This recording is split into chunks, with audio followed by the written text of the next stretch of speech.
connected to your heart, baby, and keep tears from your eyes. How have I been? Have I even come close? There's still so much to learn about you. Still so much I don't know. All I got is you. Everything I do, I believe, yeah. I hope believe that closer to you. Beautiful, beautiful. Now I absolutely have to come. Hear you perform now. Just listening to these little teasers when we come back, they're great. Thank you. Yeah, my pleasure, my pleasure. Toss is a great show. He's loving it. Your family is still spread out all over the place. Yes. They listen to your music, I'm sure. They're still supporting you. They're still your biggest fans. Yes. I have a brother who. Fortunately, he has a professional basketball player in Europe, so every city he goes to or country he goes to, he's like, I play the music for people. And so, he was in Spain, he was in Tokyo, he's now in Canada, so he's like, you have fans everywhere I go. Oh, so wonderful, beautiful, beautiful. Well, we'll definitely keep shouting you out here on the station. We love it. And I love that you kind of let life and spirit kind of guide you within the music. Definitely. Do you find sometimes people don't get you? Man, the question you just asked is the $1 million question. Because I tell you, well, I won't say it that way. It's an accountability and a responsibility that I feel we have as artists to inspire and shape the world. Yeah. So I have to be honest in my experiences. And as vulnerable as it may make me feel, I have to give it to you. I could take a shallow approach and just say things that I know you want to hear. But I'm going to give you what you need to hear and what you grow to want to hear. Yeah. So that's always the difficult thing because I'm not one-dimensional. And I don't think that any of us were ever born to be. So because I can do multi-styles of music and I can fuse genres so well, I think the big question is, what do we do? I think the answer is, and I don't know all the answers, but just let it be. Right. That's what I think. Yeah. Because you let it be, you inspire more people. Maybe letting it be raises the bar, I don't know. But if you let it be, it's the most beautiful that it could be because it's not confined by what you say the limitations are. Right. Because when we give space to something, it allows it to unfold naturally. And then sometimes things unfold in ways we couldn't imagine, but it's amazing and beautiful in the process. That's right. And it's not always easy to do that, right? Because there's that fear that creeps in of like, oh my God, what happens if this happens? What if that happens? Instead of just trusting. Right. What helped you to learn trust? I believe that every experience I'm allowed to experience was intentional. There was something in it that I was supposed to get out of it. So I'm still alive. I've grown through it. I've made it through it. So there's a reason for it, and I have to share it with someone else to help them avoid it, or if they're in it, to help them to get out of it the right way. Yeah. So many things, as we mentioned earlier today, like people are so fearful in so many ways about all the stuff going on. Do you find yourself personally, are you more hopeful, more optimistic for the future, or do you have like real concern about what's going on? I'm optimistic because I'm going to help to make that shift. The music that I create and just from my stand alone, I'm going to help that shift happen. So I'm optimistic because I believe it can happen again because it's happened before. Right. Marvin Gaye and Michael Jackson, all those guys, Sam Cooke, they've done it before. Yeah. Nina Simone, Richard Wright, they took it into their own hands and they shifted the climate of the world. Right. So you're optimistic because you know you have a part to play and that you're going to help inspire people. And I'm thankful that I was chosen to play a part in the bigger picture.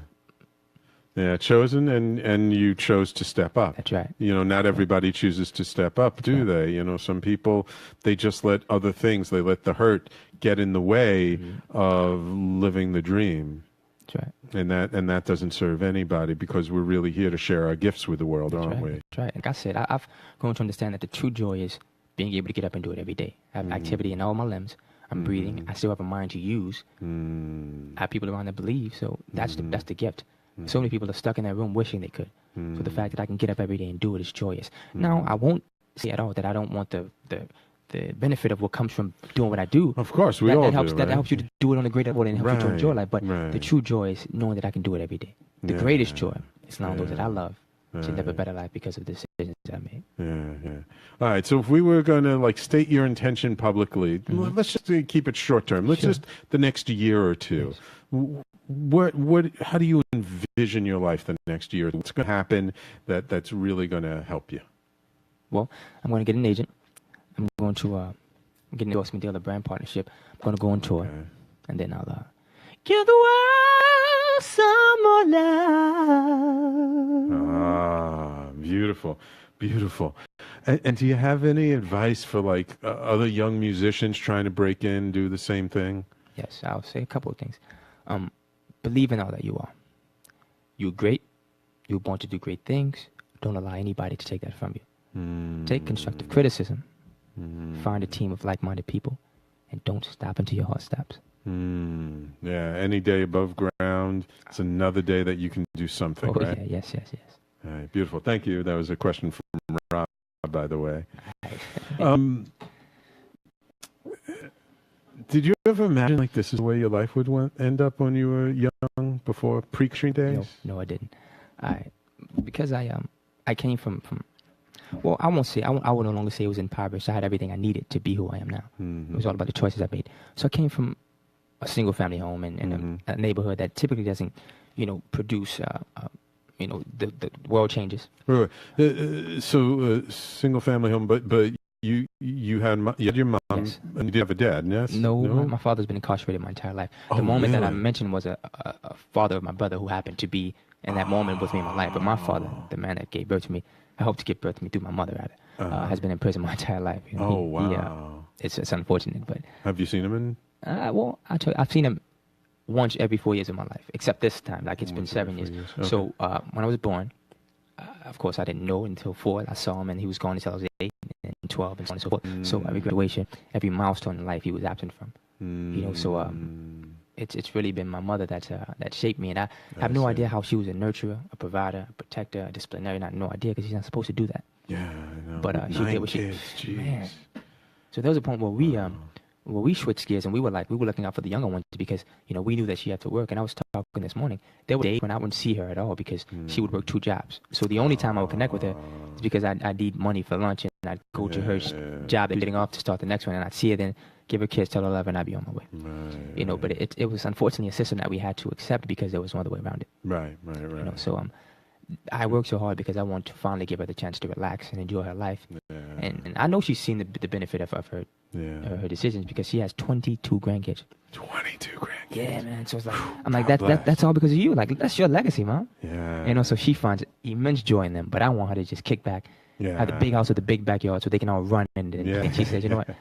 I see it now. Did you guys get together for family reunions anytime? That must be something to Can I be behold. honest? It's been like I saw my little brother. He was here for like the week. I saw him. It's the first time in 4 years I've seen him. Because he's a marine biologist. He's about to traveling world, so we don't connect as often as we'd like. So we're making it a point, no matter what you're doing, come together for a weekend, so we can have our own reunion. We have so many of us. It's crazy. Yeah, that's crazy. So many of us. I mean, I come from a very small family. I have one brother, one sister, less than a handful of first cousins, and like actually my sister happened to be in town from Israel, so I came up from Virginia Beach. My other kids, my sister, one of her daughters, and then we had a couple of first cousins, were local, so they came around, and it was like the first time we'd all been together in years. I had no idea that would happen. Yeah. I had no idea that my life would end up that way. And I'm not saying end up as if it's something bad or turmoil, but it's we know that we have our own dreams and ambitions and aspirations, but we never thought that it'd take us away from each other because we were what kept the unit together. We kept each other motivated and moving forward. And life has taken in different directions. And we're grateful because doing something positive and progressive. Yeah. But keep us away from each other. You're in New York City. Have you talked to anybody from New Orleans? All the time. Cool. It's little something. Like if someone has a Saints shirt on, like I know that. It's funny because you could say, well, maybe they like the Saints. But I just know. I just know. I'm like, you from New Orleans? Yeah, from New Orleans. And then my accent starts to come out. It's crazy. But you walk down the street and someone, like funny enough, a guy who grew up around the corner from me, and he now works in like a production and film. One day he was in New York working on a commercial. And walking down the street on Bowery, and he's like, "Greg Banks." I was like, so I didn't see him. He's like, "Man," he texted me, "I saw you." I'm like, "How did you know that was me?" He said, "Man, you walked the same way you walked since you were a kid."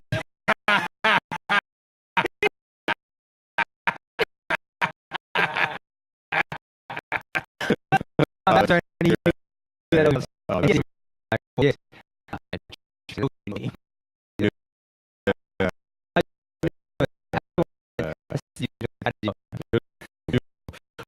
So for instance, find you find out more about where to go. You can find me www.greg.com on Facebook and Google.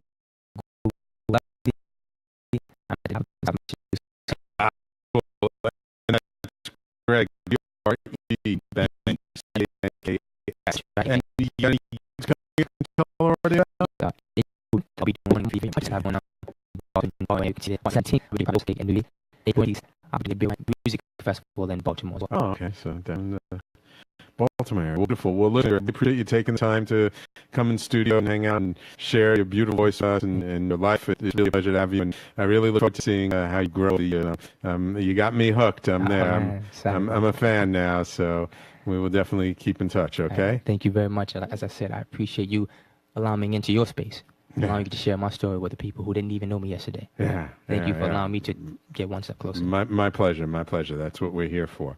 And to my audience on the Facebook live stream and on Talkradio.nyc, thank you so much for tuning in and listening. I appreciate all the comments and all the feedback from people. I love it.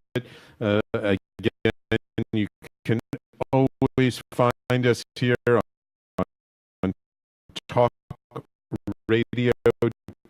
Talkradio.nyc, Thursday, 12 noon Eastern Time to 1 p.m. These are great. Next week, I don't even remember. No, it's somebody fascinating. Hey, have I let you out? Guys, we will see you soon.